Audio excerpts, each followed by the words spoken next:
Now, live from the 2015 Vancouver International Wine Festival, Anthony Gismondi and Casey Wilson. This is Tony and Casey's Best of Food and Wine on CIL 650.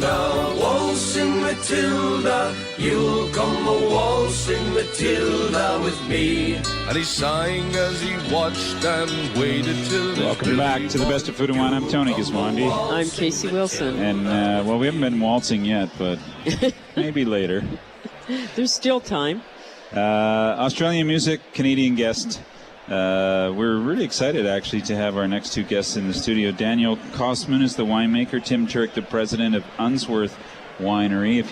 If you've never heard of Unsworth, listening to this show, you're going to hear a lot about it in 2014. Is it 2014? It's 2015. 2015. Wow, in Vancouver. An up-and-coming winery from Vancouver Island. Gentlemen, welcome to the show. Thank you very much. Great to have both of you here. Let's set the stage. Where is Unsworth? We're in Mill Bay, which is right near Cobble Hill, Cowichan Valley. Yeah.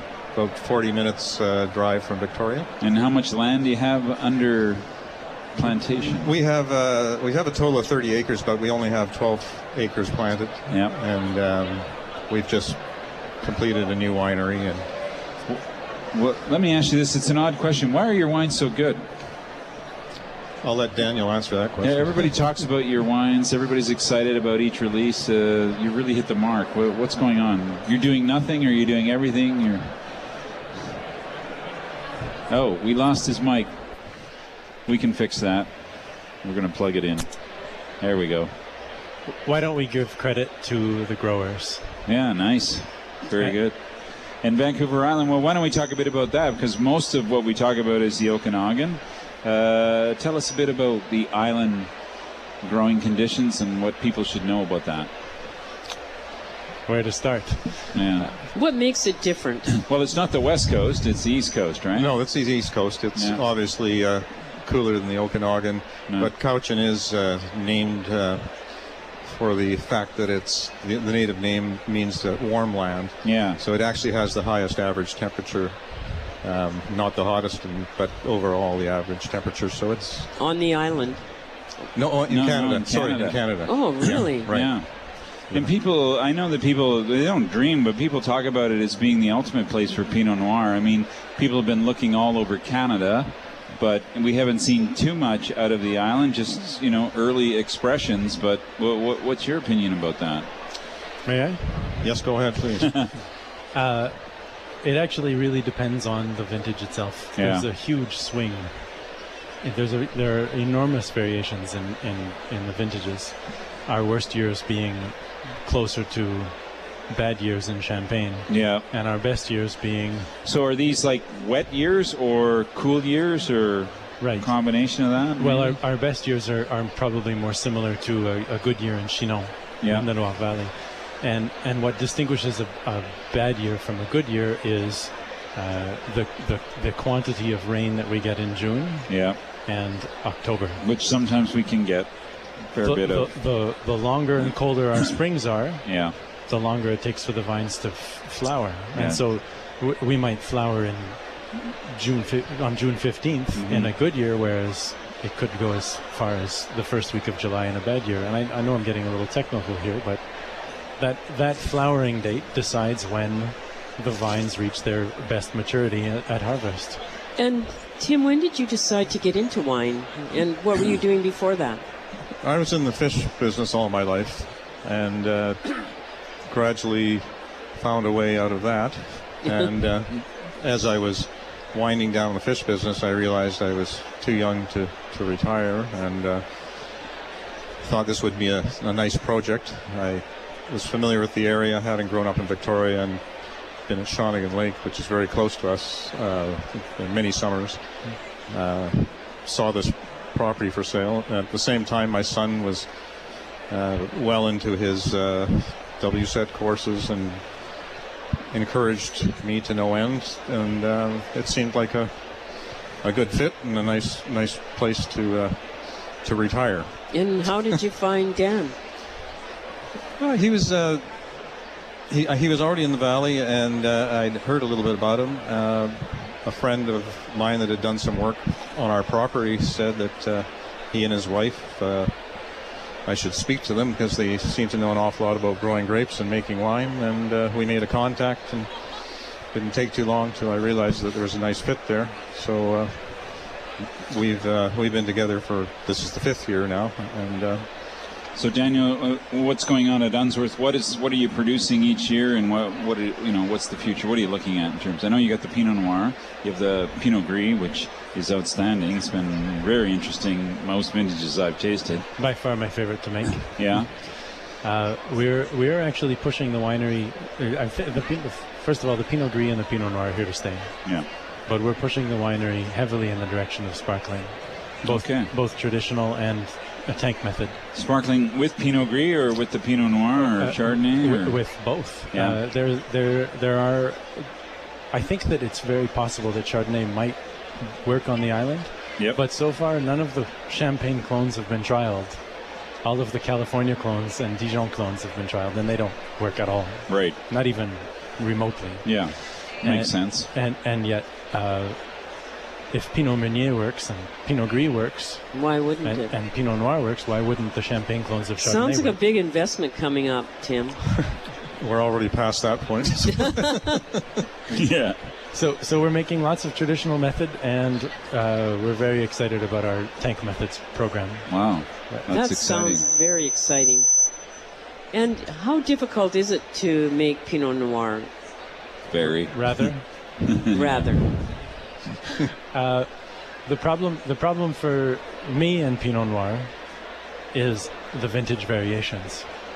What do you do when the best fruit that you hope to process can vary in up to 25% in ripeness parameters from year to year? Yes. Well, we adapt by achieving phenolic ripeness and putting that program into our rosé, which is probably more popular than either our Pinot Gris or Pinot Noir, and into the sparkling program. Yeah. Well, I don't know. Unsworth has this nice touch. I don't know how to describe it really, but I would say it's there's a spareness in the wines that it's quite admirable. It's easy to do a bunch of stuff to wine. It's much more difficult to do very little to the wine. And when I taste both this Pinot and the Pinot Gris, I really like the spareness in the wines. It somehow reveals, that terroir, that piece of dirt that the wine comes from, which I think is great.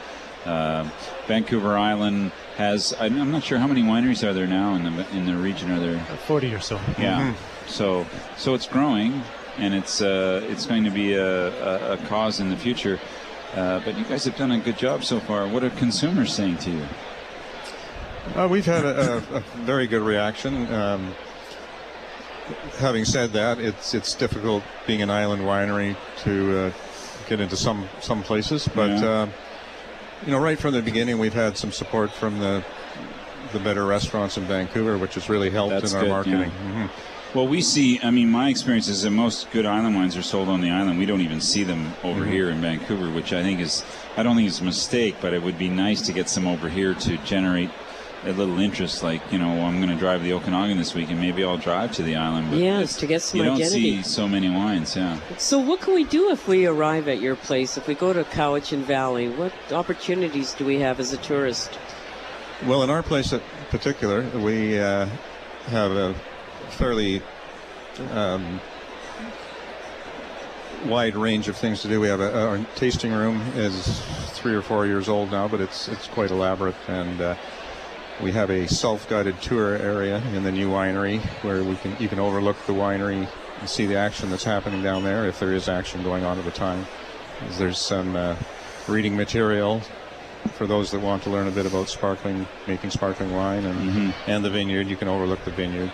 We have a restaurant. This is the 4th year of the restaurant being open, and it's getting rave reviews. It's somewhat isolated there with the driving from Victoria. It's fine for a nice afternoon drive, but there's so many wonderful products on the island. Well, the whole Cowichan Valley is the fast food movement. There's of course the cheese makers and the lamb and chicken, and of course fish in Cowichan Bay. So there's so much local food. There's lots of things to do up there now. And we even have a putting green at our wineries. Really? That'll get you there, Tony. It will, yeah. It'll keep you there anyway. Yeah. I think it's exciting. It's an emerging region, lots to be done and to discover, but I think it's fun. The level seems to really jump quickly in the last couple of years. So I don't know if that's more information or trial and error, but it's really fun to see what's going on that side of the island. And well, we really don't know much about it. We need probably a decade of vintages to really see the potential, but the quality of this one, you got to be happy with the 2012. I am happy with it. Yeah. I didn't know what to expect. There were 4 clones. We vinified them separately, right, aged them separately, just to see how different the clones behaved, and they were blended just at Bottling. And in the end, it worked out. It did, and I think that people are going to be. I don't think anybody's going to be unhappy about the 2013. Yep. But they're going to be astonished at the difference, and yet everything was identical for the most part. Yeah. The vintage variations are, I suspect, part of what keeps everyone on their toes on the island, keeps us thinking, and keeps us in open discussion about how to make our wines better. And the name Unsworth, you came up with that name? Yes, that's my mother's maiden name. Okay. We had been searching for a name, and we're coming right down to the last. Well, it's not easy to choose a name, is it? No, we went through all the animals and the whole works, but eventually my wife said, well, why don't we use our last name? And I said, Turyk. But she said, no, your mother's name, Unsworth. So we ran that by the people that were helping us. It's a good name. Yeah, it was something It is a good name. Couldn't be confused with anybody else. So, yeah. Well, Daniel Cosworth, winemaker, TimTuryk, president of Unsworth Vineyards on Vancouver Island. Thanks so much for joining us. A real revelation for us and our listeners. And we'll stay in touch and make sure that we get over to the island and keep things rolling. It's great to have a wine of this quality at the festival. People got to be pretty happy with that. Well, thanks very much for inviting us. Yeah, thank you for having us. Yep. Okay, you're listening to the Best of Food and Wine. We're leaving Vancouver Island and heading to Sonoma County. Sonoma is just across the border, a couple hours down south. We'll take a quick break. I'm Tony Gismondi. Casey Wilson is coughing. And Not Casey Wilson. Okay, yeah, I'm okay. Just need a glass of wine. We'll be right back. There's lots more still ahead. Live from the 2015 Vancouver International Wine Festival, this is Tony and Casey's Best of Food and Wine on Sea Isle 650.